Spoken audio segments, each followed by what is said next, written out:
Hello,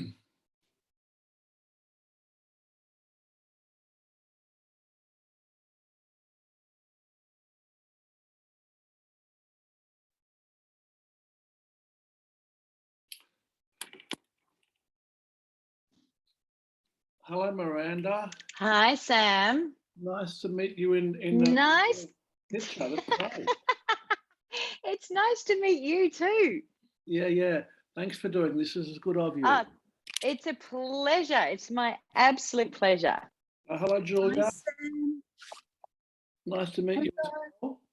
I'm Julia. Hi, Yeah, Hi Julia. I'm Miranda. lovely to see you. So we've got 60 women registered for it, and we'll record the session because there's some who want the recording instead. Yep. Well, as you both know, this is a big issue for Australian women who often leave that family building a bit too late and need to come to terms with donor stuff. So Julia, you're going to start and do sort of 15 minutes on come to terms with this stuff. Yep. And I'll do 20 minutes on sort of options globally, and then Miranda will do 20 or 15 minutes on optimizing your health stuff. And then we'll do the parent panel of women who've done all this stuff. Perfect. Yeah, just so I know, do you both deal with patients who are doing local or overseas sort of arrangements? Is that right? Yeah. Yeah. Okay. I mean, as you both know, we've got a dire shortage of donors locally here in Australia, so many women have to go offshore as a result. Especially now with Ukraine. Yeah, exactly. So I'll be talking in my session about that kind of thing. Awesome. About what the options are now. We used to have a number of donors who flew in here for donation, and that doesn't happen much anymore. Was that with travelling donors? Yes, it partly was. Travelling donors was doing a lot of that. Yeah. And that's now got all a bit complicated. I mean, I think it'll come back a bit, but it's still very low. So the main route now is frozen eggs coming in, rather than people. So Sam, do you sort of recommend World Egg Bank? Is that what your recommendation is? Yeah, no, because I mean, they're so expensive. They're expensive, and their success rate hasn't been particularly fabulous either. No, exactly. And I feel bad for that. So I'll be talking a bit about that stuff, awesome. About the costs for World Egg Bank and the costs of other providers in Australia who are a awesome. lot less, just to give people information, because it is a bit of a rort what you're paying there. And it's a lot of money if it doesn't work out. Anyway, so that's part of my session to go through those bits and pieces, because as you're probably aware, a lot of the IVF clinics have done a deal with World Egg Bank, and for some of them, that's all they offer. Yeah. Sam, anyway, can I just ask a quick question? Yeah. You weren't able to hear me when I had those on, were you? Oh no, I could. Are we? Okay. So I just want to ask, so you basically do the soup to nuts, right? So you sort of bring the whole world together. Yeah. Soup That's to right. nuts. Yeah. Correct. Yeah. I mean, I'll do it in the intro. We still specialise in cross-border stuff where people have to go outside their own state or country to do this. Beautiful. Hello, Simone. Hello. Nice Hello. Hi, everyone. Nice to Hi, meet Simone. Hello. We're going to go live in a second, so I'll get Miranda and Simone to hide your screen things. How do I do that? You go Down the bottom. Down the bottom and go stop right video. You got it. Yeah, stop video. Stop video. And mute. And then you can just mute And yourself. What I'll do is I will And I might pop these on. Yeah, sure. Okay, I'm going to start letting people in. Can you hear me now? Yep, that's fine. Yep. Cool.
Hello, everybody. Welcome.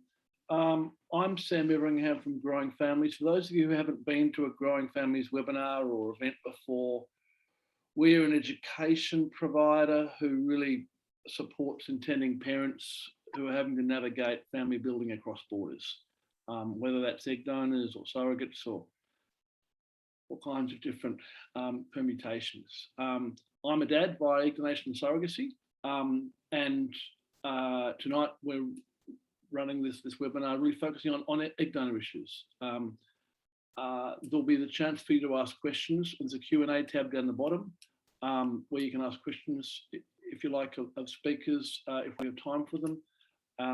If not, then I'm sure that you can email them later on with other questions you might have. We'll record the sessions as well so that you can access them later if you miss bits of it, and we'll send you out a link to the recording tomorrow. We're going to start by hearing from Julie McDougall, who's a mental health therapist by training, and her career has been an interesting one. She's taken her from actress to marriage therapist to counsellor, which is fascinating. She's got an MA in clinical psychology. She's a licensed marriage and family therapist and been in private practice since 2003, specialising in fertility support and the decision to use donor eggs and its impact on your family and on couples and so forth. So she understands this journey from the inside out, particularly because she's experienced 8 miscarriages herself, 2 of them late term, 5 rounds of unsuccessful IVF. But there was a rosy side to her story because when she was 42, her sister donated her eggs. And after the first transfer, she was pregnant. So Julia, thank you so much for coming along and sharing with us. You're welcome, Sam. You're so welcome. I'll hand over to you. Okay, well, I'm so excited to be here tonight because I'm going to talk about one of my most favourite topics is how to have a baby when you've been told you can't. And I have hit so many brick walls and had to let go of so much to actually now be the parent of the most beautiful daughter who's a 13-year-old. So I just want to firstly just sort of support the incredible difficulty and journey that this process takes you on. And I'm going to speak in and out of my own sort of personal experience and my own sort of therapeutic client experience as well. That can bring up so much mental health issues, so much anxiety, so much depression, so much fear that I'm never going to be able to achieve my goals.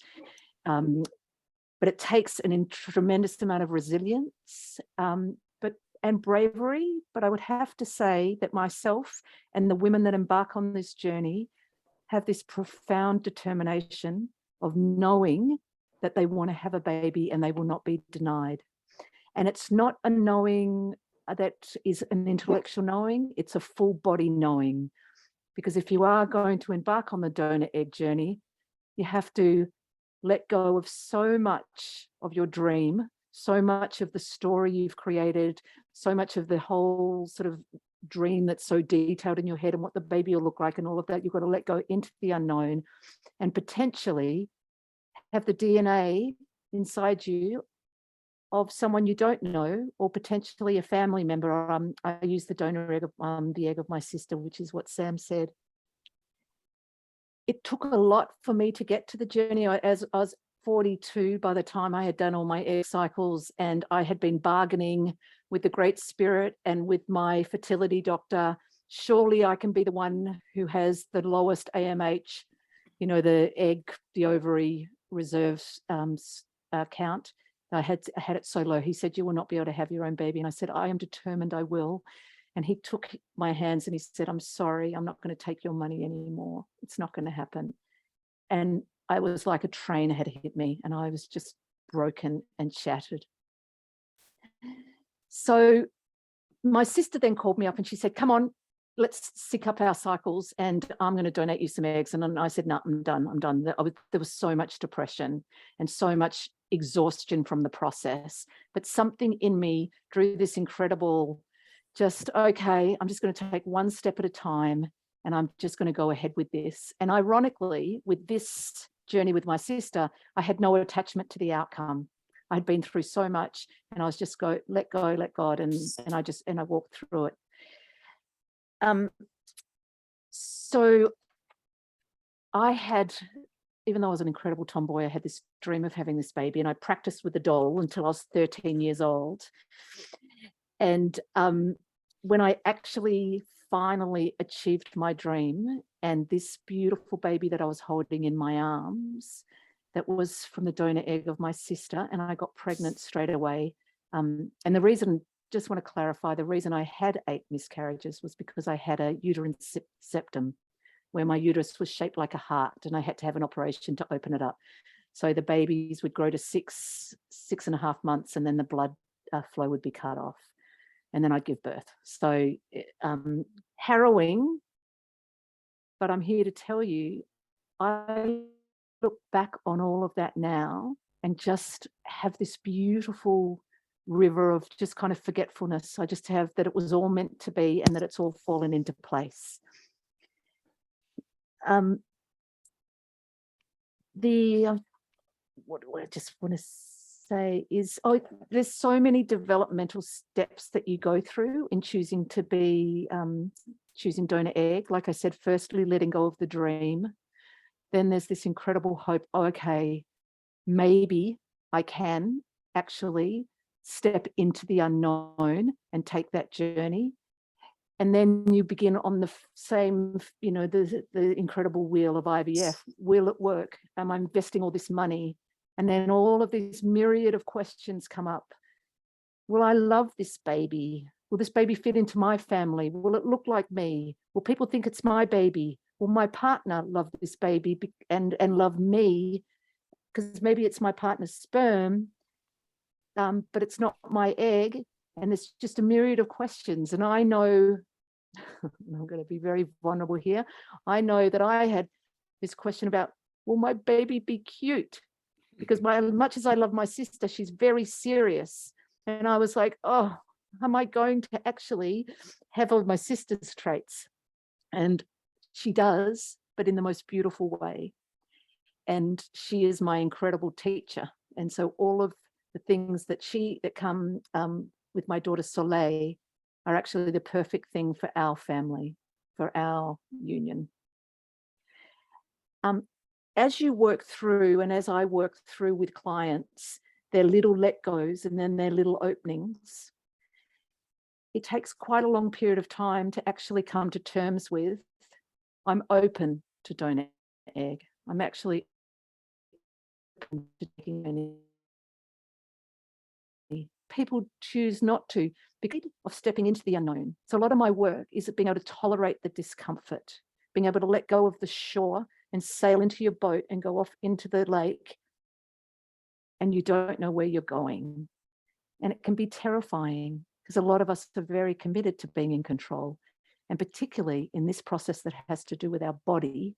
And we're letting go of the thing that's the closest to us, which is having a child from my own DNA that I know that I can trust, and letting go into that unknown can actually bring up a lot of anxiety.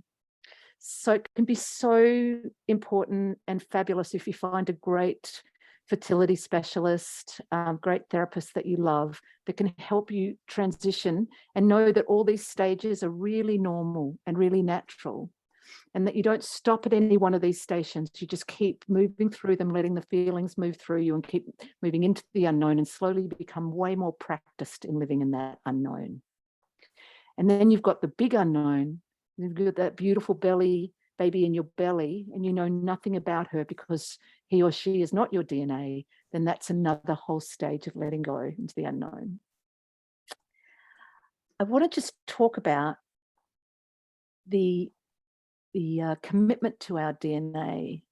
And my clients and myself, what I have found is that the connection to the child is actually a spiritual thing. And we have this incredible opportunity of bringing Western medicine and all the advancements of that, and with that spiritual trust, and those two things come together, and that you bring the baby, that baby is the right child for you. And I'm not drawing an analogy between baby and pets, but I know that I've heard people say that their pets come, make a contract with them in the past life, and they bring it through to them in this life, and the right pet finds you. And I have found with myself and my client, that right child finds you.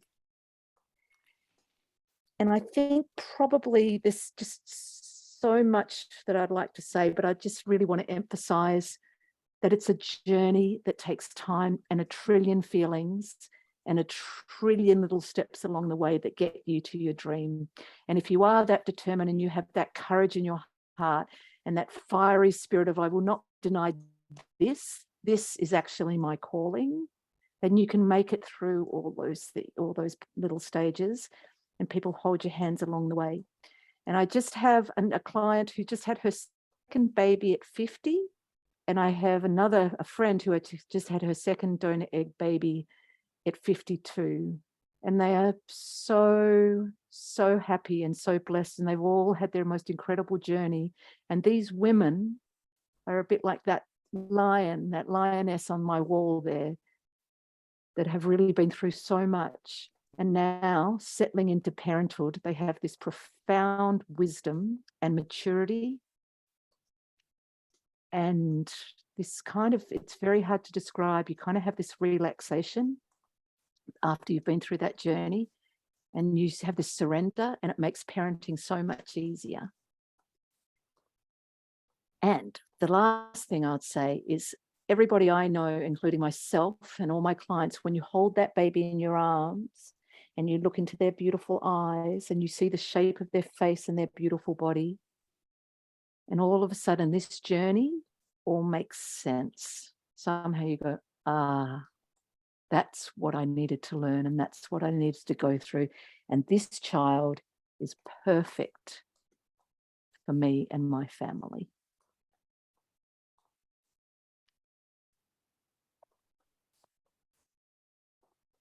Julia, thank you so much. It's great to have someone like you who understands this journey so well, and who's been on it, who knows the emotions that many women go through in this area. And I mean, you and I both deal with these all the time. Just one question I wanted to pose to you before we move on is, when women have been through a number of failed, perhaps IVF attempts, and they're dealing with that grief, is there a need to deal with the grief before they move on to donor? Look, I think often time is really of the essence with age. So yes, ideally, but I think they can run concurrently. And there are a couple of sort of things I suggest with women that I work with, that you really concretize the grief. So if you've had a failed attempt or you've had a miscarriage, that you actually mark it in, like you have an altar, or you give that child a name, the potential child a name, you write them a poem, and that you can have, what seems to be incredibly helpful is you have a glass of salt water, and that salt water represents your tears and your grief. So if you're focusing on then going into donor egg, but you can go, okay, I'm putting my grief there, and you're parking it. And somehow these sort of complicated processes of grieving and hope can go together. But ideally, it's nice to grieve and have that complete. But it's not an ideal world, and we can hold multiple things. Yeah. No, that's really helpful. All right, look, we're going to move on now. And I know Julia will be staying on the line if you've got some questions for her, put them in the chat. But I'm going to now talk a bit about donor options. This is focusing particularly on Australians, but I'm aware that there may be some of you who are coming in from other countries. I'm going to share a bit of a screen with you here now, and what we're going to talk about in the next 20 minutes is considerations in looking at donors. Using friends and family as donors, like Julia did in her case. If that's not an option, then altruistic donor forums, clinic source donors, and overseas donors. So first of all, known donors is what we define sort of friends and family as, or people you might have met, online. Identity release donors are those where they're agreeing to share details with your child, you at 16 or 18 years, and anonymous donors where there's no name or contact details shared. Though remember, even with those kinds of donors these days, the widespread use of DNA testing means anonymity can't be guaranteed for those donors. So then there's donor rules. If you're undertaking your IVF in Australia, the donor must be known or ID released. They must be altruistic, have access to counselling, and adhere to donor limits in terms of how many families they donate to. And they vary by state, but they're between 5 and 10 families. In New South Wales, for example, it's no more than 5, including their own. In Queensland, it's 10 families, for example. Also remember that success rates when you're using donor eggs depend largely on the age of the donor. Just statistically, I mean, eggs do decline in quality, as many of you know, after the age of 35.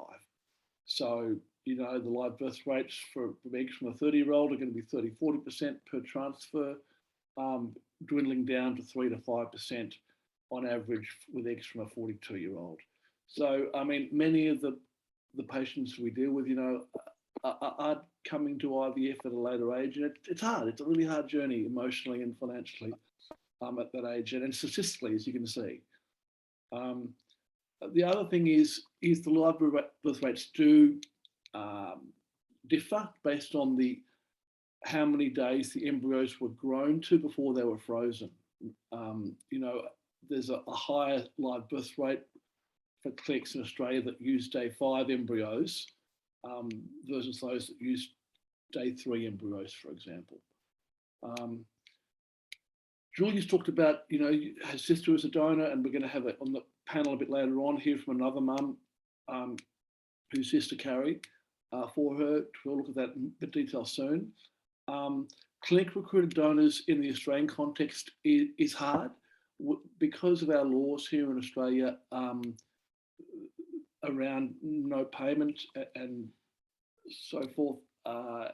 It's very hard for us to recruit donors because there's a lot of sort of appointments involved.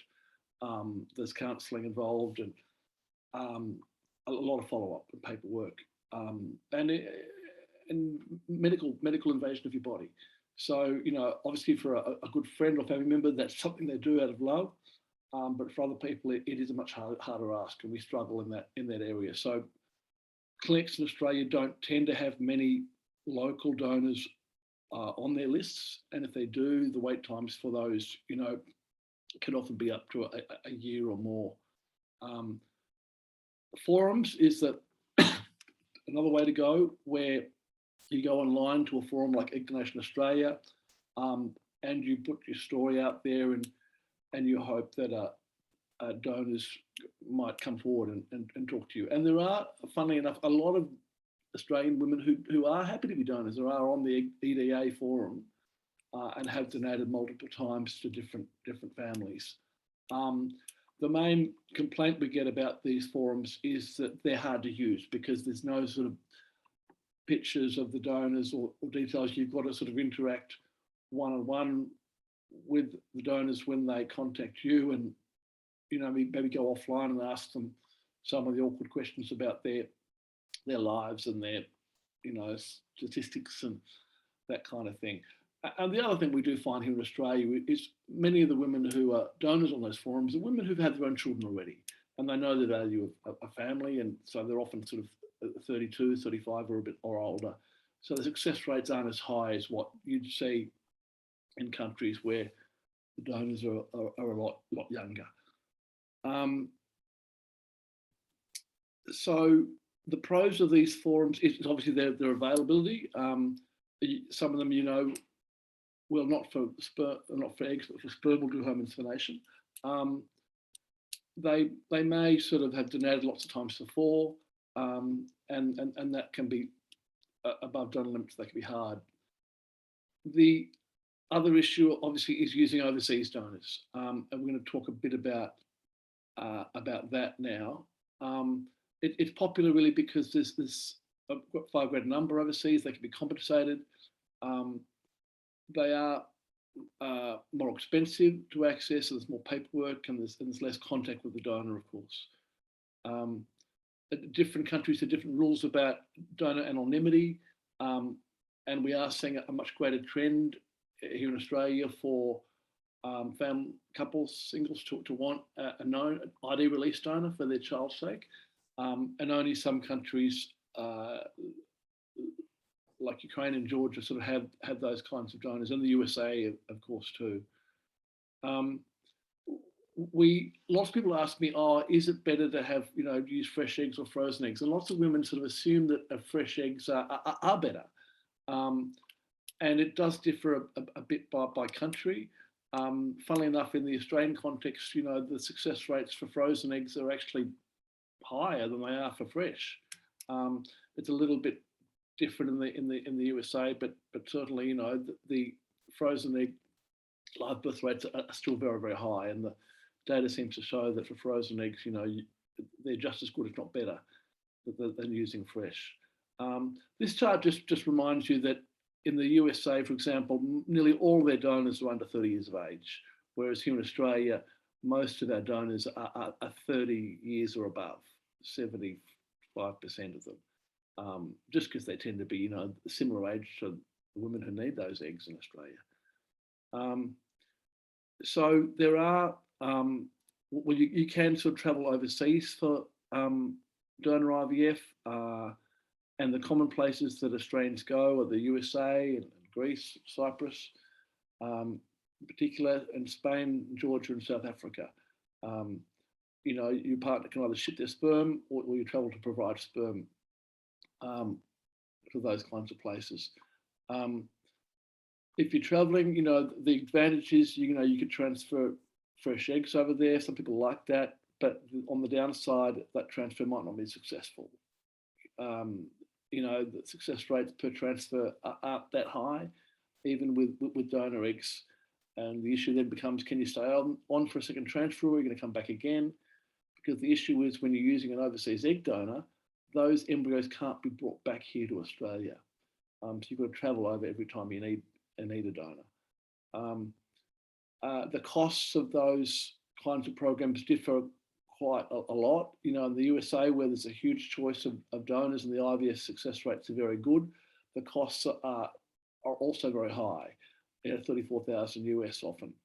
Whereas places like Greece and Cyprus and Georgia become much more popular because the costs are a lot lower for this kind of thing. What's increasingly common now is for Australian clinics and New Zealand clinics to have, to have deals with overseas egg banks where they bring frozen eggs into Australia.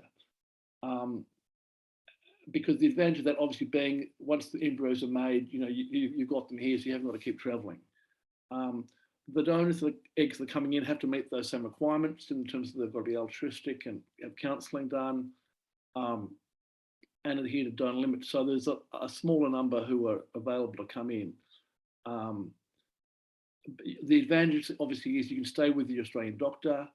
The downside, and you can have a second or third transfers easily. The downside are they're not guaranteeing a pregnancy, let alone a live birth.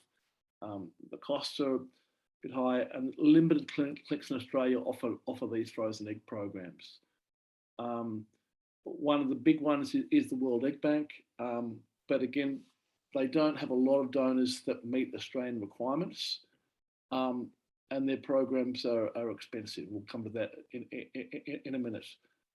You can see, though, that they have lots of pictures online of the donors you can look at. They're often not all available, so you've got to have sort of backups in your mind with these things. And they sort of, World Egg Bank is an example of a program. A lot of the big clinics in Australia have deals with them, and the cheapest program, and this is all in Australian dollars, is including your IVF transfer sort of here is of 22 to 24,000, and that's sort of 6 eggs which are left over from other bundles without guarantees. Then they have a sort of a guarantee of 1 day 3 embryo for that sort of money there, and then a custom choice with, I'll guarantee 2 day 5 embryos, but only if you ship your sperm to the USA and the embryos are shipped back. And again, that's sort of a lot of money, 33 to 35,000 Australian, for that kind of program. But look, a lot of the big clinics do have a deal with World Egg Bank in the USA for this. Then there's programs in Eastern Europe. Central IVF has been a long time provider, and despite the Ukraine war, they are still providing eggs into Australia, frozen eggs into Australia. For example, that 10 egg program there, guaranteeing 4 of those is that 18,000-ish, and 8 eggs about 15. And then there are other ones. Egg Donors Asia specialises in Asian donors. They don't have a lot that meet Australian requirements, about 10 at a time. But they'll guarantee, 2 day 5 embryos or 1 day 5 embryo. Overgene Bank will guarantee sort of 8 eggs and has deals with 1 or 2 clinics here in Sydney. And Menor Medical is a bit of a newer provider here, but will guarantee you 8, 10 or 14 eggs up to sort of 4 day 5 embryos at those prices on the left there. And those prices include shipping the eggs over here as well. So all you've got to pay for after that is your IVF costs. So people often ask us which clinics offer these overseas donor eggs, and there's not a lot that do. As I said, the big clinics offer World Egg Bank. Monash, apart from Victoria, Monash in other states is also now offering the Ukrainian Georgian donors from Menor Medical at that sort of much more affordable price point. And a lot of the smaller clinics have done deals with these more affordable providers. So Repromed in South Australia offers the Manor and the Central programs. Family Fertility in South Australia offers one. Demeter over at Liverpool in Sydney offers a few. And Fertility First, Dr. Anne Clark, offers the Asian program and the Central one from Ukraine as well. And there's a few. There's an ACT one, and Lynn Burmeister is the only Victorian provider, funnily enough, to offer an overseas program from Ukraine. Pivot in WA's got one, and Coastal in Queensland. So not a lot of clinics tend to have these tie-ups. So you've got to sort of know where to go if you want to look at these kinds of options. So look, I hope that's a useful overview of what's there. I can see a few questions come up on the tab. Someone's just reminded me that Greece has just changed their laws to allow pregnancy release at 18. So that's great to know, because up till now, Greece has only had anonymous donors, and so they won't even provide you pictures of your donor. And what you've got to do in the Greece context is send a picture of yourself over, and they'll match based on the picture of you that you send. Someone's asked me on that point about not being able to ship embryos back from overseas. That's the question is it only for an anonymous donor? And that's correct. If your donor meets Australian requirements, that is, she's altruistic, ID release, and had counselling, then you can ship those embryos back to Australia. We've had cases where that's been done from Georgia, for example, from Ukraine, and from the USA and Canada, where the donors have been used, and we can ship back because they've met those requirements. But you need to sort of organise that up front, and we can help with that if required. Growing Families has an arm that does sort of shipping of sperm and embryos around the world. So some of you know about that already, but we've certainly had a lot of people use that in recent years. To be honest, though, we tend to find it's much easier if you travel there yourself these days. Now that COVID sort of got out of the picture to some degree. So I hope that's helpful. We're going to go to the next presentation now. There are a few more detailed presentations coming up in September.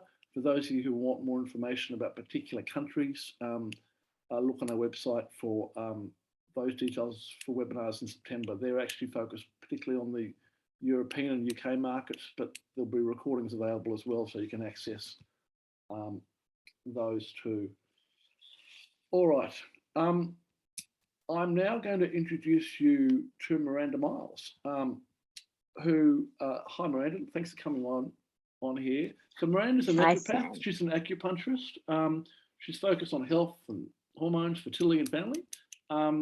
She created a podcast, the Fertile Project, and the Donor Project, I think too. Donor Project. Yeah. Okay. So she's also had experience of egg donation herself overseas, haven't you, Miranda, I think? Yes, I have. So I have it'd be used. great for you to share a bit about that. I will. But thank you for coming on. I mean, obviously, we want you to talk a bit about sort of, preparing yourself for this journey and, being in the best place you can be health-wise. So Absolutely. yeah, so thanks a heap. Thanks, Sam. Thank you so much for having me. I've been really looking forward to this opportunity. My story is a really interesting mixed bag. I was diagnosed with unexplained infertility when I was around 40, and I hate that as a diagnosis. I had been through 3 rounds of IVF using my own eggs and was only getting 2 or 3 eggs at a time. And that was very, very unsuccessful. And then I heard about using donor eggs. So my journey was that I went overseas, and in a snapshot, it took 8 years for me to create my family. It took me 9 rounds of IVF, 3 using my own eggs and 6 using donor eggs. And I'll circle back to that in a moment. It took 13 embryos, 3 trips to Thailand, 4 trips to Malaysia, a bazillion drugs, a gazillion dollars. And I finally have my 2 beautiful children who are now 8 and 4, about to turn 4. But the other really interesting part of my journey is I used 3 different egg donors. So the first one was a South African donor that came to Thailand. So it was an anonymous process, but we happened to be staying in the same hotel as my donor, believe it or not. So we did actually get to meet her. So she came from South Africa, we came from Australia to meet in Thailand, in Bangkok. And the first time we put 2 embryos in, I was 41 and we had a successful pregnancy and a successful live birth, thus Charlie. We had 3 other embryos from that donor.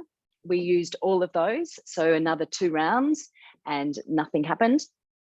We then we moved the operation or the group that I was using, which actually, Sam, was Fertility Choices that are now Donor Eggs Malaysia. Yep. So I used Fertility Choices they moved their operation to Malaysia, and we chose a second donor, and we only got 3 eggs, which was devastating. And that was simply because the donor was human. She had a bad cycle. She didn't respond to the drugs. And that unfortunately was not great for us. So we wound up with only the 3 eggs fertilized, but again, none of them worked. We had no success with that as well. So then we chose our third donor, and that we were given all 15 eggs that she produced because of the disappointing cycle with the second donor. So we wound up with 15 eggs, 9 embryos, put 2 in, and wound up with wound up with my daughter Matilda.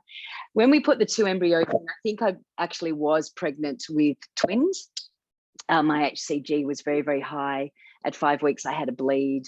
And it was a really funny thing. When I was pregnant with Matilda, and we think with the twins, Charlie, who was at the time 4, kept saying to me, "Mummy, mummy, mummy." He actually calls me Minda.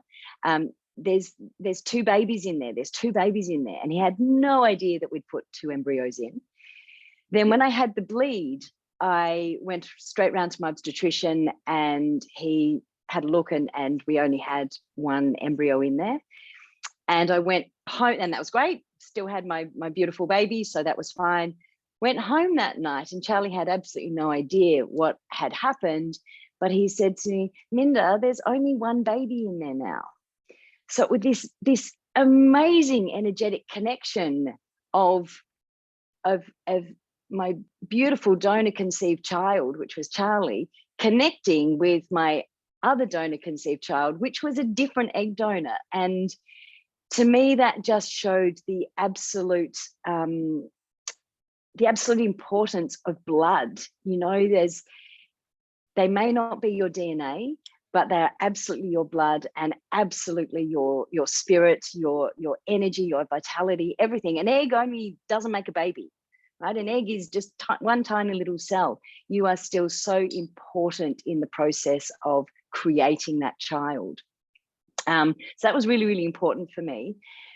The other thing I really wanted to emphasize, though, was so my donors, the first one was 23, the second one was 25, and the third one was 29. And the point I really, really want to make is that just because you're using, a beautiful, gorgeous, young egg doesn't guarantee success. Like any IVF process, it still generally takes 3 full rounds of IVF or donor egg IVF to actually get your live birth. And that's where it's really, really important to prepare yourself physically, mentally, emotionally, mentally, as Julia had said, and just really making sure that you are ready for this process, because there is absolutely no guarantees here. I think because it's not our DNA, then if you're doing this as a couple, your partner's sperm becomes your genetic connection with your child, almost. His genetic connection becomes even more important. And what we're trying to do is trying to create a super embryo. We're not trying to create a super egg. The gorgeous 20-something-year-old egg is only half of the picture. You still need a super embryo, so that sperm health and the quality of the sperm is incredibly important and something that is often overlooked. If you are here in this process, I'm imagining you've probably been through 1,000 rounds of IVF already. You've already been through incredible heartache. And most of the time, the sperm is not really looked at properly. So that is one thing that the couples that work with me, we go into the sperm very, very detailed and look at making sure the morphology, the motility, the DNA fragmentation, all of those parameters are really, really super healthy. And if they're not, then we take 3 months to actually prepare the male and the sperm for that process as well. And it's high dose nutrition, changing their diet, their lifestyle, to the point where we even get them to ice their balls because sperm don't like heat. So we want to keep them cool, and that helps with the morphology and that DNA fragmentation. And then we're creating this beautiful super embryo.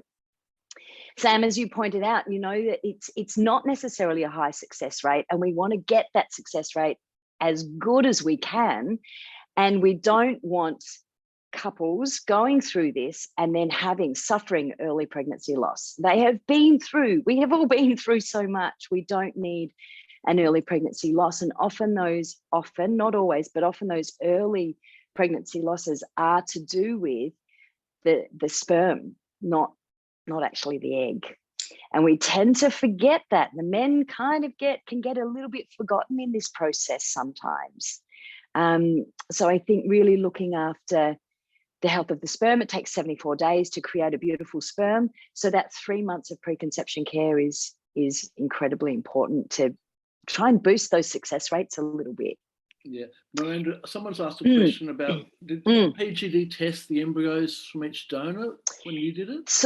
So I didn't, and the reason I didn't was because we were using quite young donors, and that PG testing or PGD testing tends to come in a little bit later. Plus, this was when I had Charlie. That was 9 years ago. It kind of wasn't a thing. You didn't kind of do that. You're using a young egg, so let's just go. But I do wonder with the 3 embryos from my first donor that had absolutely no outcome, what was going on there. And of course, we can't, because it was an anonymous process, then we can't change the health of the egg. So, you know, when I'm working with my women who are using their own eggs, we're going through a process of egg quality, implantation, transfer, sperm quality, and successful pregnancy. Whereas what we're doing now, obviously, is not needing to focus on that egg quality if we don't know the donor. If we do, fantastic. We can get them involved, absolutely brilliant. But generally, when I'm working with the intending mums or the intending parents, we focus on that implantation and the blood flow to the uterus, making sure the endometrial lining is, you know, a good thickness, making sure that there's really good blood flow to the uterus, because that's what helps with that implantation. Implantation's an interesting thing. It's not just a single point in time. It's not like, okay, we do the transfer and, you know, 7-8 days later, bam, it's implanted. Implantation happens over weeks and weeks and weeks and weeks and weeks. And we need really good blood flow for all of that time. And nutrition is incredibly important for that. So we look at things like high dose coenzyme Q10, high dose, and coenzyme Q10 is great for egg quality as well. That's how people tend to know it. But the way I use it from a donor egg IVF is for that endometrial lining, and the mitochondrial support for the embryo to keep developing. Because remember, you may get a beautiful embryo, but we need it to keep dividing. We need that cellular division so that the embryo keeps growing, yeah? And the main nutrients for that is for the mitochondria. So coenzyme Q10, B1, B2, B3, B5, B6, magnesium, iron, copper, and manganese, lipoic acid, right? So we need all of that mitochondrial energy to keep that embryo dividing and developing and implanting. Yeah, and that's where the nutrition just is. I don't think I mean, I've been a naturopath for a long time. I've taught nutritional medicine for a long time and the biochemistry of nutrition for a long time. But even I kind of went, oh, it's a 23-year-old egg. We'll be right, mate. No, the last 3 embryos did nothing, you know. So I've learned a lot in all of that time of the importance of that. And we all have the importance of that blood flow that brings nutrients to the endometrium, that brings nutrients, to help support that pregnancy. And if the endometrial lining hasn't thickened up appropriately, can the IVF detect that and delay the transfer till the next month? Well, they can, and they should be doing that. Yeah, right. But women can do. You can do like a dummy cycle. So go on the pill for X amount of, you know, for about a cycle, and then go through a dummy cycle to see if the endometrial lining is thickening at the right time. We want it to be most clinics won't transfer if your lining's less than 6 mil, but we really want it to be pushing more towards 7, 8, 9. Okay. And that gives this beautiful, really flexible endometrial lining. Once it starts to get to 13, 14, 15, it's too stiff. Right. Like it starts to get too stiff. So you don't want it to be really thick either. It's that 7, 8, 9 mil is just, it's perfect. That's what we want. So you can do a dummy cycle to see if that's what's happening, which is a great thing to do as well. Yeah. Just one more question for you. Are you a fan of medicated cycles or not? So, you know what's really funny? I jump on some of these forums and go, oh my God, there's so many drugs these people are taking. It's for me. So I did every time I did, every one of my successful pregnancies was a fresh transfer. So we did do medicated in terms of being on the pill to sync our cycles, right? But apart from that, I had some Progonova, I had Orgalutran, and that was about it. And some quinone pessaries, right, to support progesterone levels. So yes, I'm a fan of using medication, because whatever it takes at the end of the day. But I do see some of these drug cycles and just think, to me, that means they have not been prepared. Their body is not ready for this, needing that many drugs, and the drugs are expensive on top of the whole process anyway. Yeah, I mean, Um, is there a solution for thin linings if women are having thin yeah, linings? yeah. So a thin lining generally indicates that there's low estrogen. So we do a lot of herbal medicines to support endogenous estrogen production. If there are estrogen production issues, like, we don't have any ovaries, as one of the reasons that women may be using donor eggs, then we look at things like vitamin E, again, bringing blood flow to the endometrium, vitamin E, coenzyme Q10, maca, and there's lots of beautiful herbs that will help to thicken that. And we may do that in conjunction with some estrogen, medications as well, which is fine. But I'm trying to support that natural process as much as possible to help to try to reduce the number of drugs that women that need to be taken. Because it's, I know when I was going through it with my own eggs, not so much with the donor eggs, but with my own eggs and the drugs I was on then, I was a bit loopy. Like I was not me at that time. It was not pretty. So you're really focusing on that nutrition. And then the other thing is acupuncture. Acupuncture is, we know that how good it is for IVF, and they talk about so the latest research that was done in 2019 showed that the more sessions of acupuncture that you have, the better the outcome. So it is dose dependent. And they talk about 9 to 12 sessions before you do any IVF, but including donor egg IVF transfer. And that again is for the endometrial lining, blood flow to the uterus, but also for your head, keeping you calm. All of that stress and anxiety, we know that stress and anxiety are the top reasons why implantation or IVF can be challenging at that time. So the acupuncture is incredible for it. Another question has come through here. Yep. Is what advice do you have for premenopausal women who are going through donor IVF?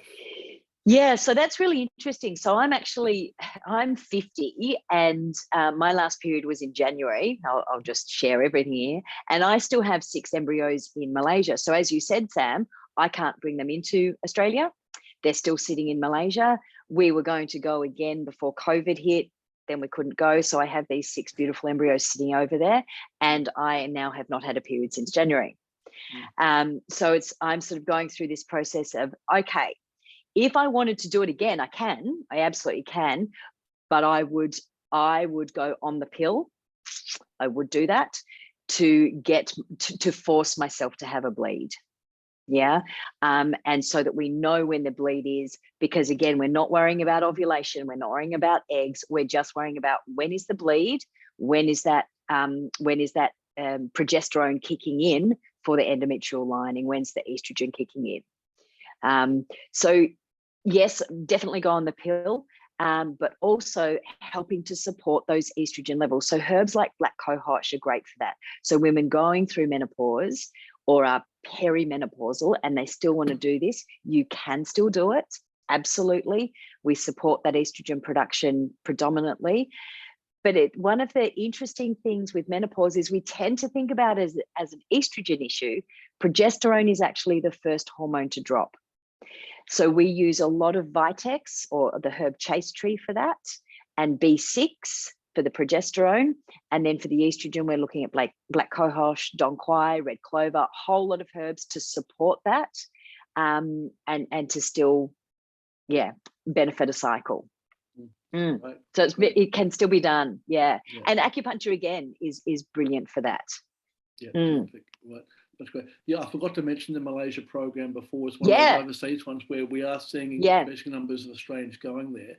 And you're saying that Malaysia program, they're not all Asian donors then there? No, so Kathy, who runs the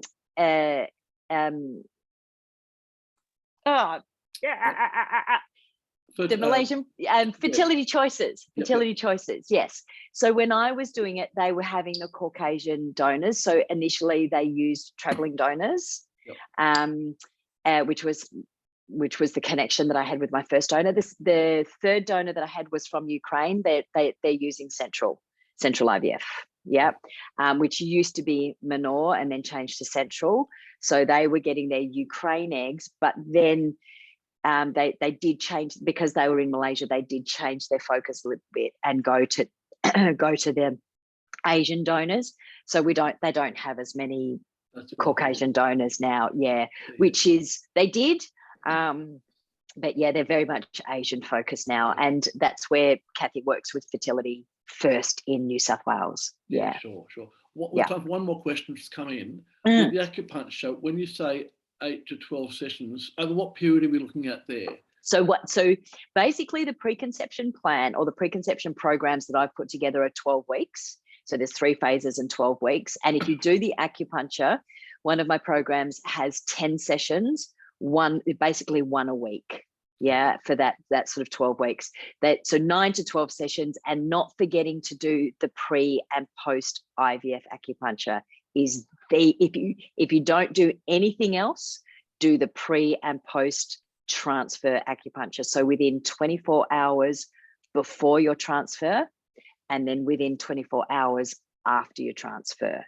And we do those as a single cost, because it's, it's our gift to people going through this, to try to keep these prices down. And the packages I've created is trying to really keep the price down for individuals and couples going through this, because I've probably spent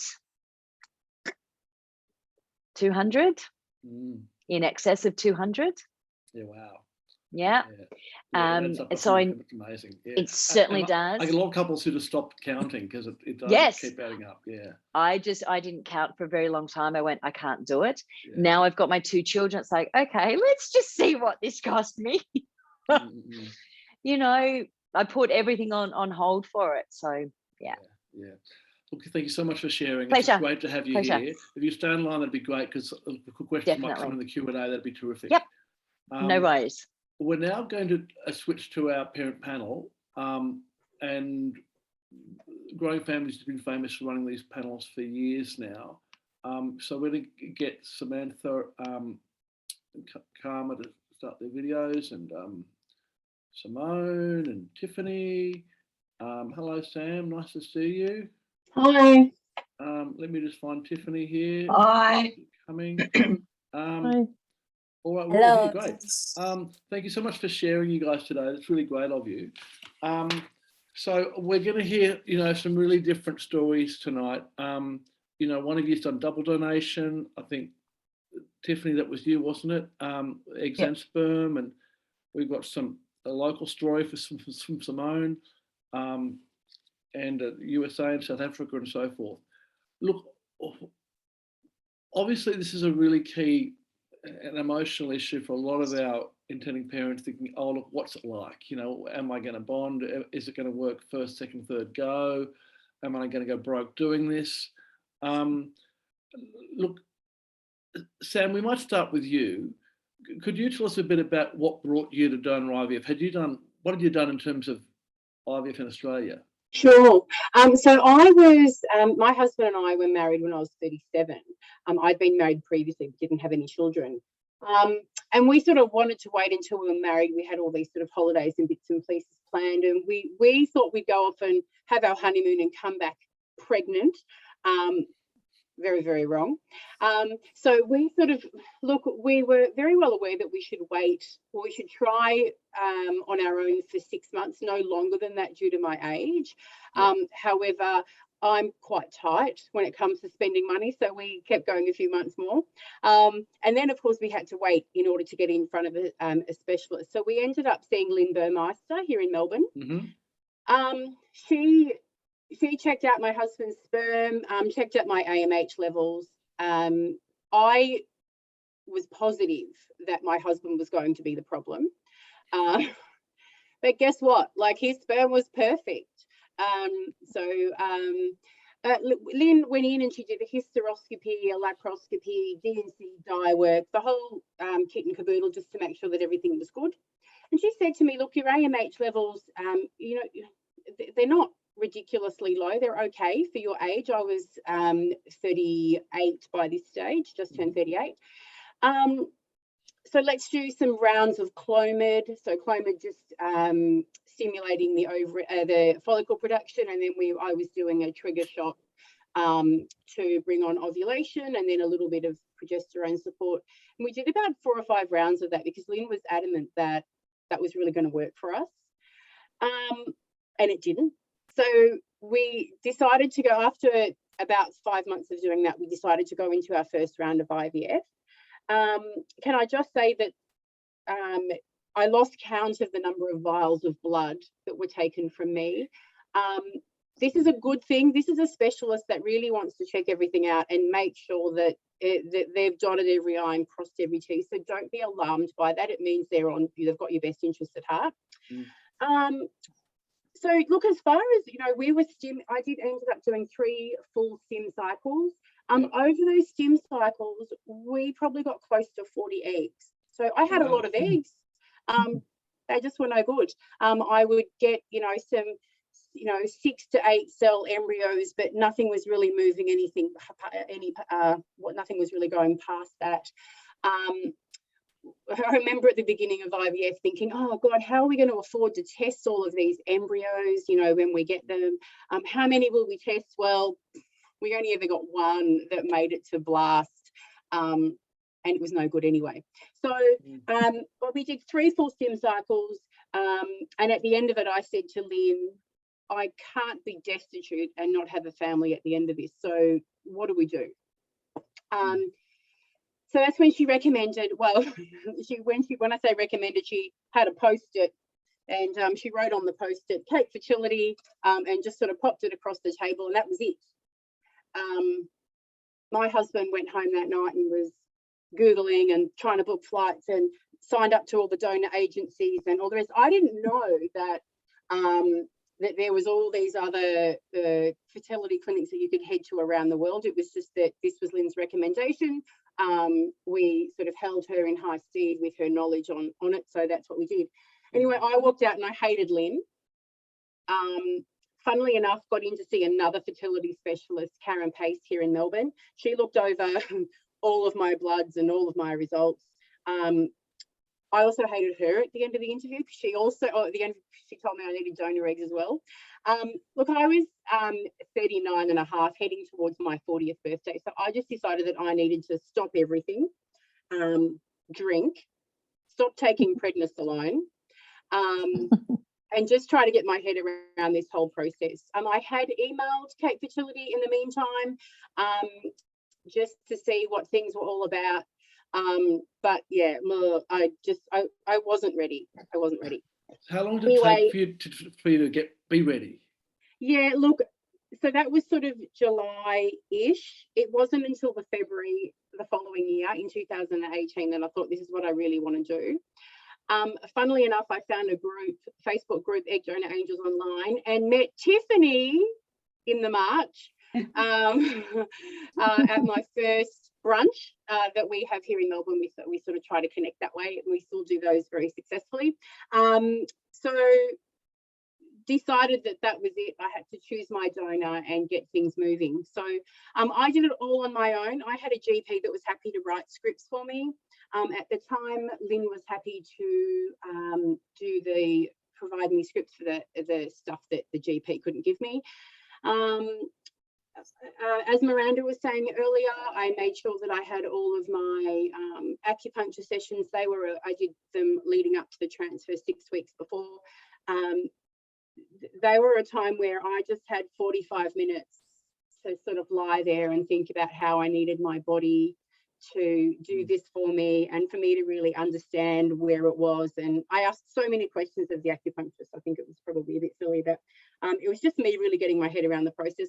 My husband and I were going over there with a job to do, and we needed to make it happen. So we booked all of our flights, all of medication, all the bits and pieces, did it on our own.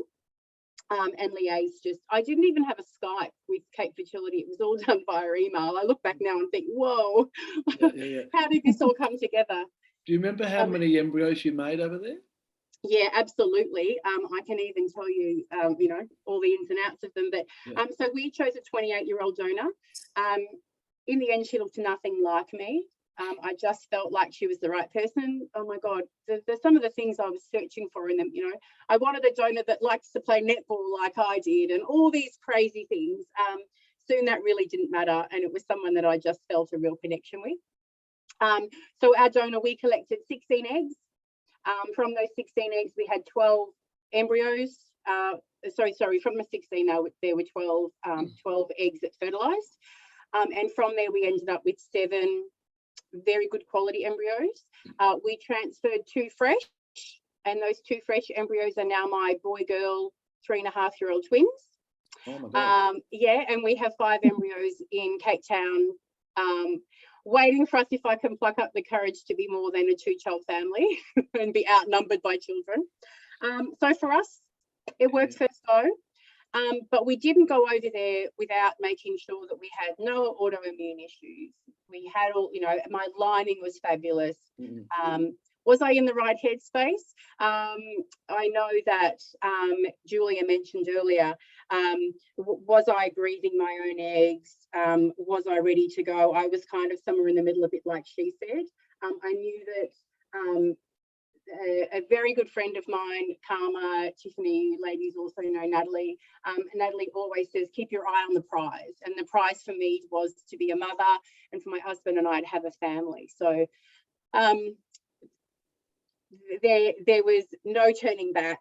Off we went, came back with 2 stowaways on board, and had an unbelievably healthy pregnancy. I was anxious. People weren't allowed to bring baby things into my home until I was at least 20 weeks.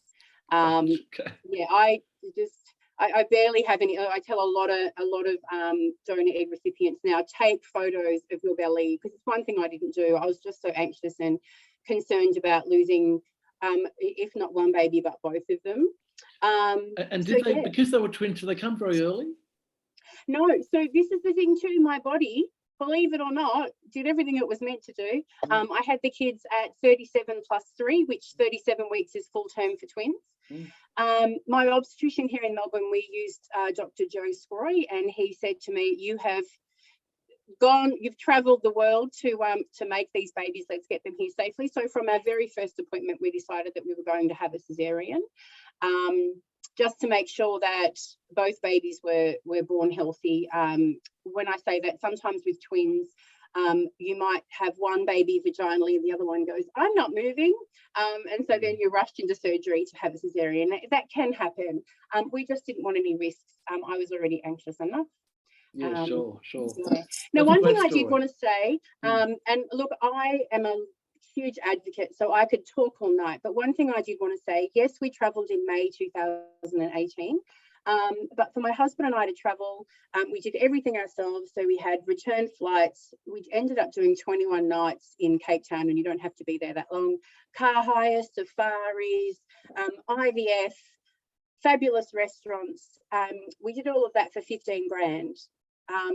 Acupuncture, the whole box and dice. So you don't need to spend 30-40 grand to make a beautiful donor egg IVF baby. That's a great point.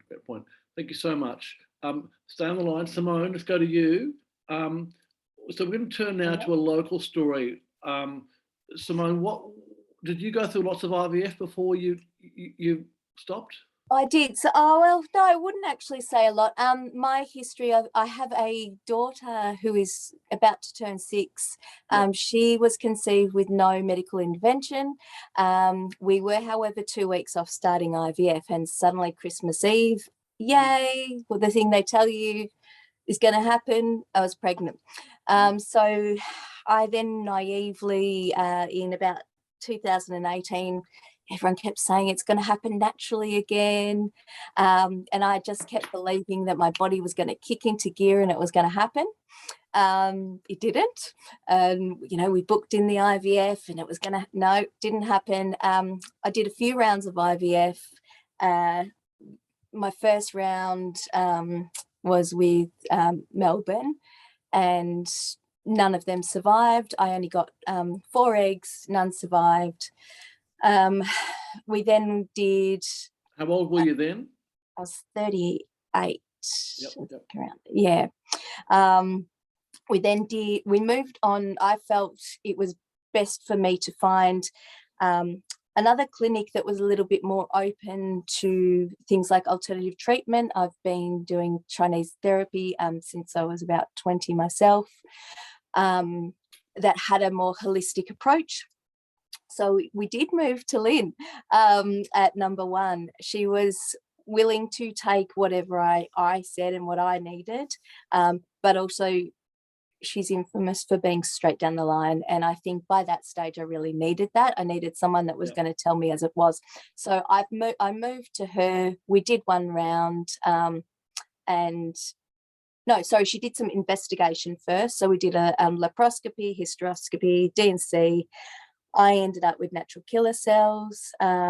So we did a round through there. I got 8 eggs that turned into 4 embryos that were PGS tested. No luck. None of them were going to be going anywhere. The testing said they weren't any good. Yeah, no good. I think the term was they're a bit fried. I didn't know where to be honest with you. I knew nothing of IVF before I started the journey. I didn't know where to go from there. And, I asked, as Sam said, to Lynn, is this it? I knew it wasn't it. I could feel that there was another baby. I could feel it inside me. There was another baby that needed to come.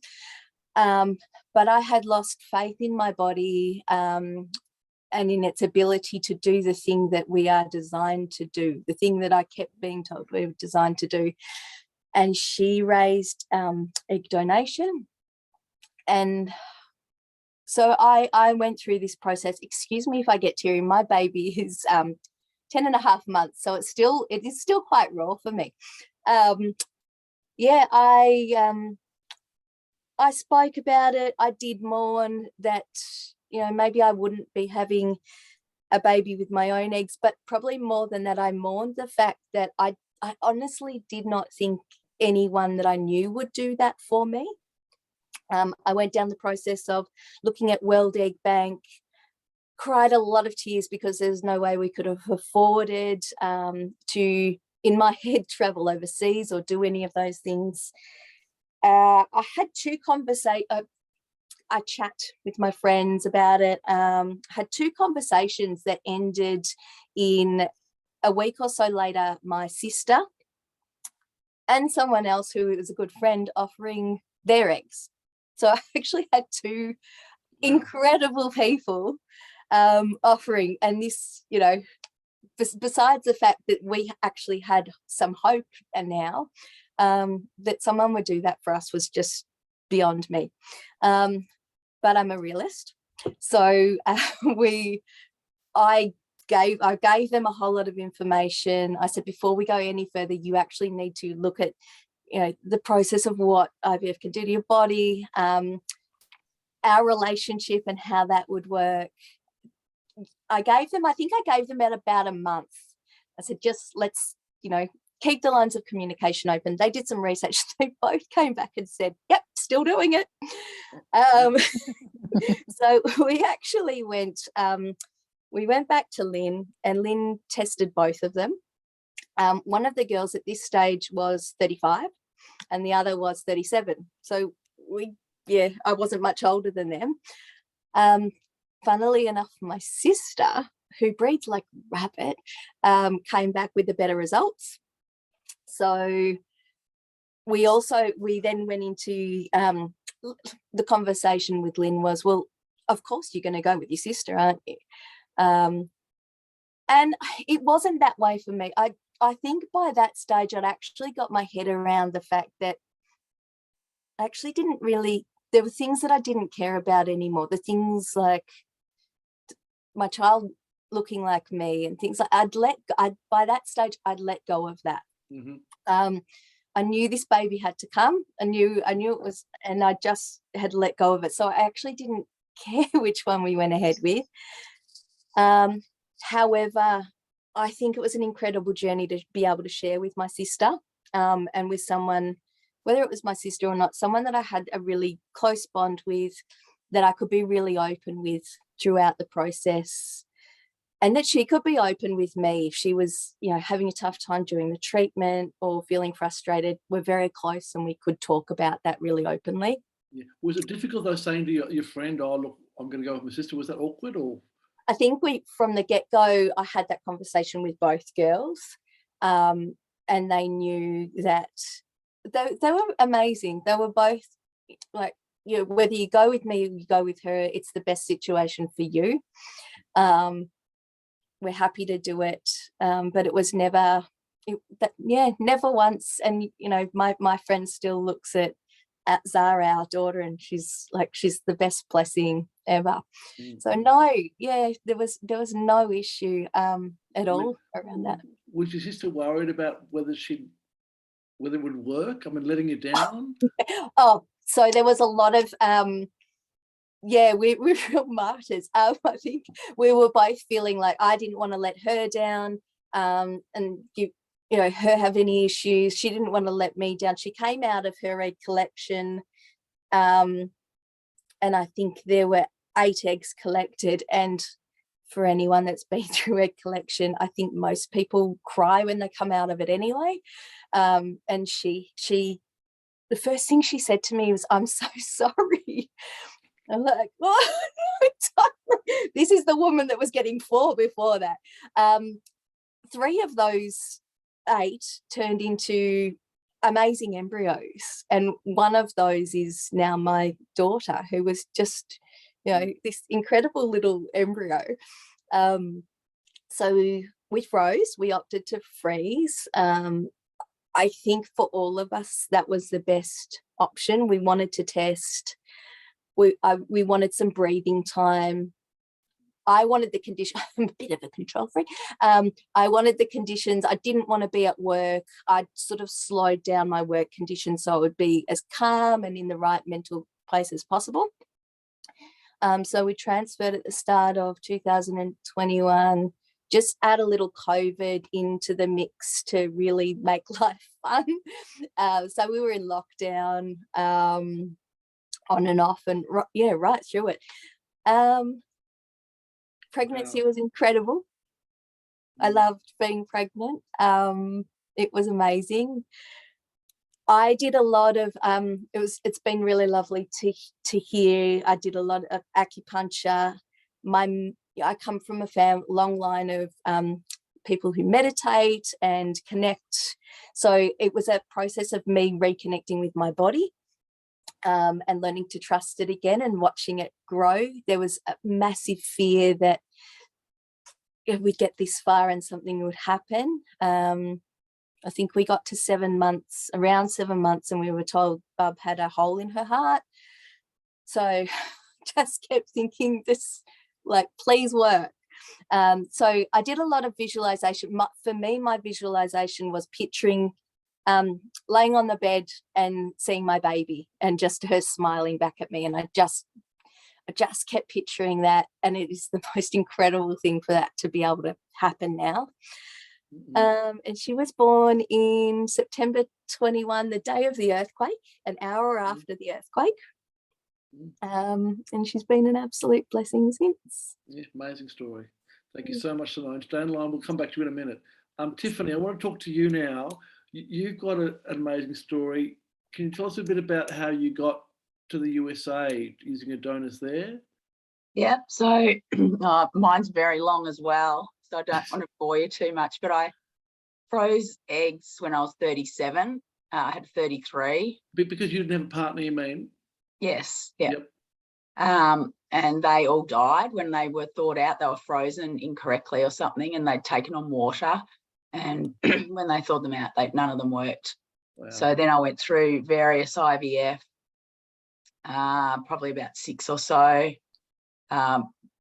2 different specialists, and then decided that by that time I was about 42, because I thawed out the eggs when I was 41, and then did the 6 or 8 rounds it was. I can't even remember now. Yep. And then decided to use donor eggs, and I had a friend who connected me with a friend of hers, and she was 26. We did a round of IVF. In Australia, you found a donor in Australia, right? Yeah. And she was 26, didn't want to have children, was really positive and wanted to do it. And she got about, I think she was overstimulated. She got about 30 eggs, and I think there were 2 embryos that we did transfer, but they didn't work because I think they were wrecked in the whole process. So then I decided to go overseas because I thought I can't go through. It wasn't a good experience for her. I felt bad about that, and I thought I just rather not be so involved in the process. And went overseas. I had one round with someone from South Africa, but that was in Cyprus, and those eggs failed as well. So she got about 15. Wait a second. So the donor was from South Africa, but you did the IVF in Cyprus. Yes. Yeah. Okay, got it. Yep. And that didn't work either. I had other donors. One had a hole in her heart, so by the time we got to the clinic said no. When she was born, not at that time, but because she was born, they said no.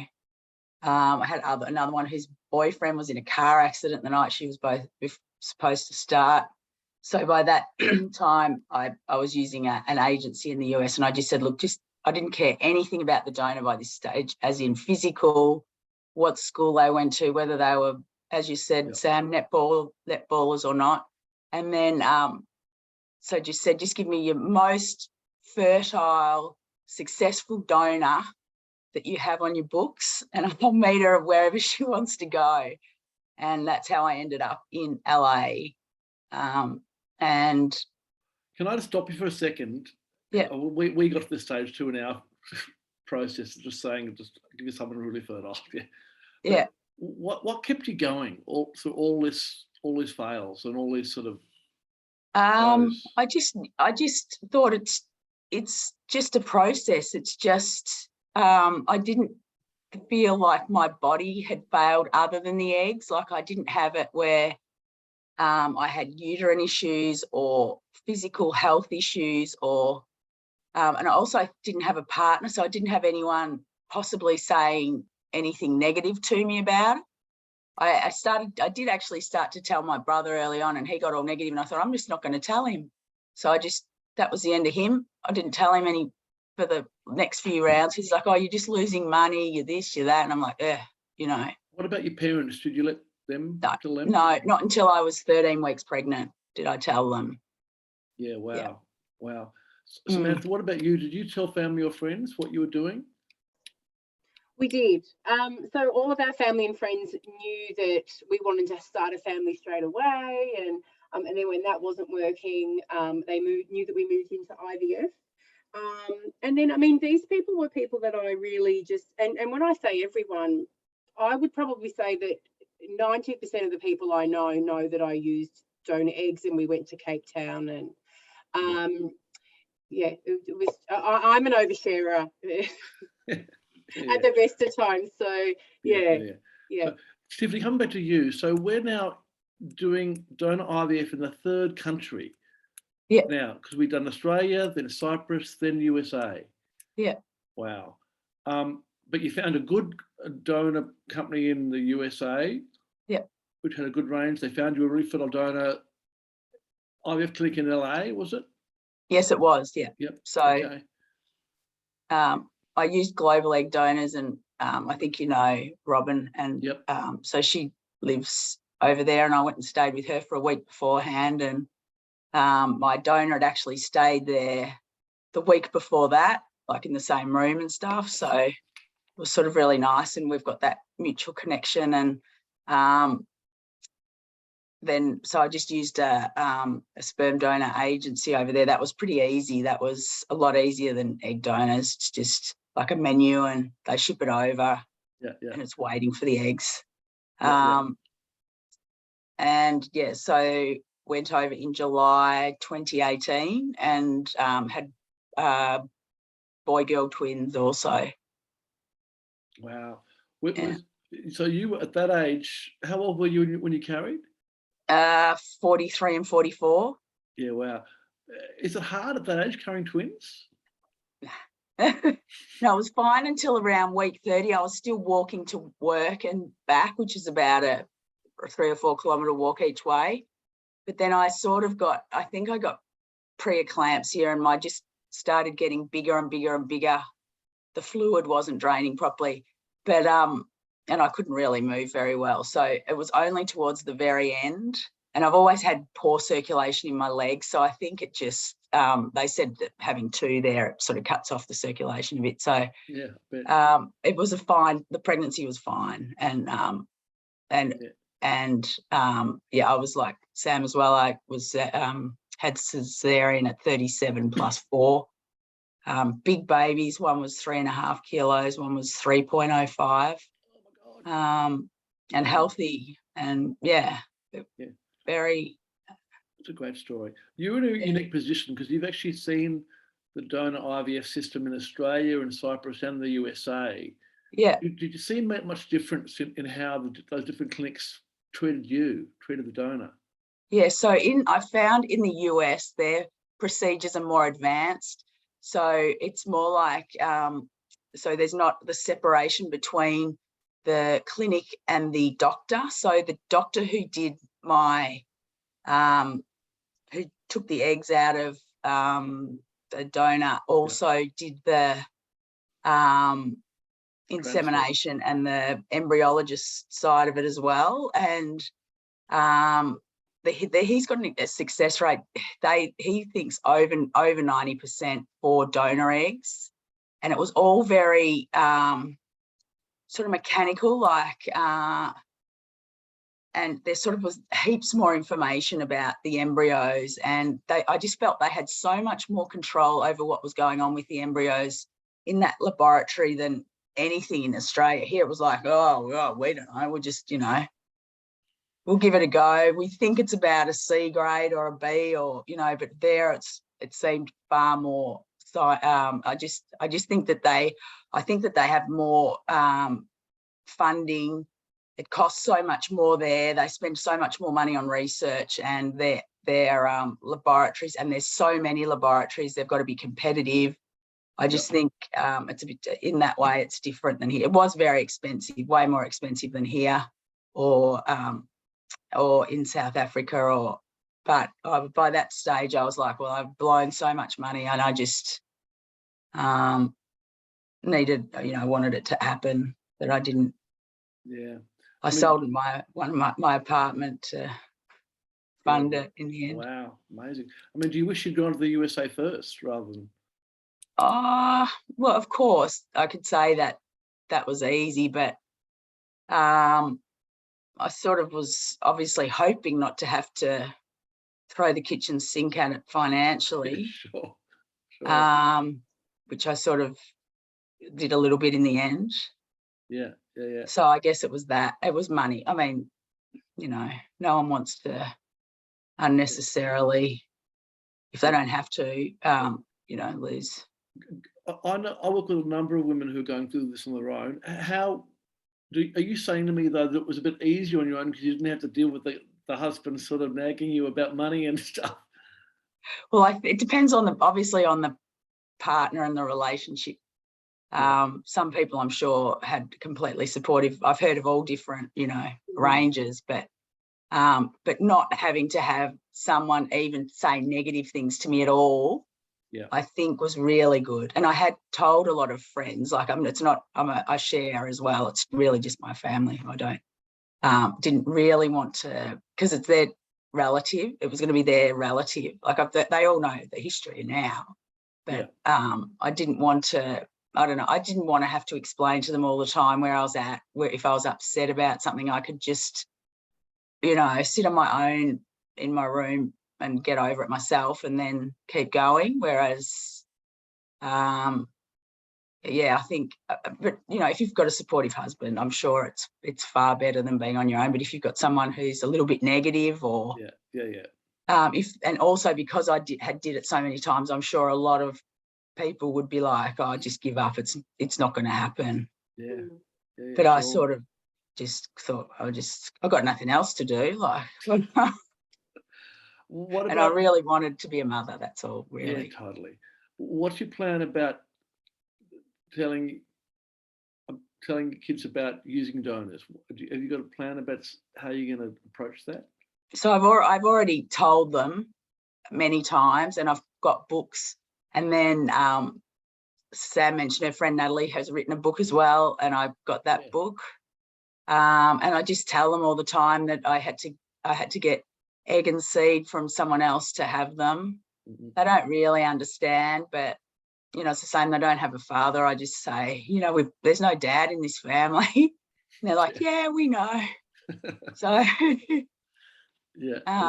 I mean, they're too young now. I think the issues come from what I've read. I have done a lot of research on it because mental health is very important to me. I would hate, you know, I mean, it is going to affect them, obviously, but I have to try and mitigate that as much as I can. So I have done a heap of research, and it's sort of, I think it kicks in identity-wise when they're between sort of the 20s and 30s more than young children.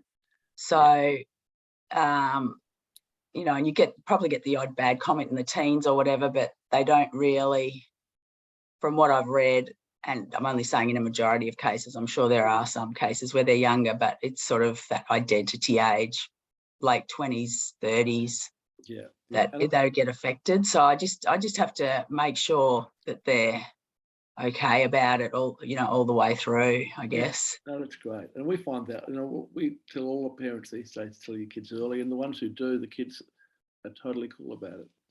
And can I say, we have regular catch-ups in Melbourne, and a number of mums that have gone all over the world and also within Australia, but we're having a kids catch-up in a few weeks' time too, because our kids all get together. So at this stage, they don't really know the importance of them being together, but for us and them growing up together, perhaps if one day my kids don't feel they can talk to me, you know, they could talk to one of the other kids and discuss that. So that's something that's really big for me. Yeah. Karma, hello. Thanks for being online. Tell us a bit about your journey. What made you end up in the USA for donor? So it was a long journey. I did 3 clinics in Melbourne. 3, wow. Yeah, 8 rounds of IVF own eggs, as well as obviously Chinese medicine, acupuncture throughout the whole thing. Nothing seemed to work, but I really believed that it was going to work, which is why we kept going until finally doctor had sort of said to me, look, donor, and I got offended and was quite upset by it. And then my beautiful therapist, Julia, who's on tonight, was also mentioned it and discussed it with me in a very gentle way. And I left that appointment very angry and very upset because I thought, it's not the picture I saw for me. It's not going to work for me. So because I think Sam also mentioned earlier being angry with her doctors when they told her this. So that's interesting that things coming out. Very angry. And I'm usually quite an even keel, pretty happy-go-lucky kind of person. But the real Sicilian fire came out in me, and I just thought, you know, and I started thinking, what about my heritage? My grandmother's genes? Like, this is not supposed to be me. Someone else is going to have, you know, and it got really affected me. And then I started to process it, and I sort of, it's funny how you, like Julia says, you get certain points down the path, and there's different sections that you find yourself. And so as I started to process it, I thought, okay, so you're now facing it. You either don't use a donor, don't have a child. Are you okay with that? Or do you consider it? And so I thought, well, I can't not be a mum. That's worse than losing my genetics, because then I'm just not even having the baby. And so that was kind of, and luckily for me, it came quite quickly. And it was like Sam was saying, the grief and the hope were kind of intertwined. So I just kind of went then like a racehorse and just thought, okay, time's running out. By this stage, I had a natural conception as soon as we got married at 42. Lost it at 9 weeks, obviously was egg quality, and then started IVF. So by this time I was 45 and a half, approaching 46. So you partnered late, did you? You didn't get together? Yeah. We met, I was 40. Yeah. My husband was like 39 or whatever, and international, he was from Indonesia, and anyway, he moved here, and so that process took a little while. And then we got moving quite quickly, you know, got married, thought the baby came quite quickly. So I thought, oh, I'm one of those kind of like, it's normal, 42, good to go. I've got strong Italian genes, I'm fine. And then wasn't seeing a miscarriage in my story. And even after the miscarriage, thought, no, it's fine. I'll just tweak a few things. Did Chinese, you know, went on down that sort of road and health-wise, and then saw nothing was working. So by the time I was 45 and a half, my cousin had offered, so local donor. And I thought, well, that's amazing. She kind of looks like me. Okay, so this is fine. And then she had a bit of a freak out after the psychology sort of appointments and everything. She then lost it and said, I can't. Pulled out. Then her stepsister offered. She ended up flaking on me as well. And one day I remember walking really angry and just thought, I didn't come this far to come this far. I know that baby's there. And so then all of a sudden, Mum's friend said, oh, you know, a doctor was here from the States who actually was here with you, Sam, That's one right. of your, from Dr. Los Gadir. Angeles, Yeah, Dr. yeah. Gadir. And she said, look, you know, just have a chat to him. He's a really lovely guy. And so Mum spoke to him. She's in tears. I then spoke to him. I'm in tears. And next thing I knew, I said, Mum, this is where I'm supposed to go.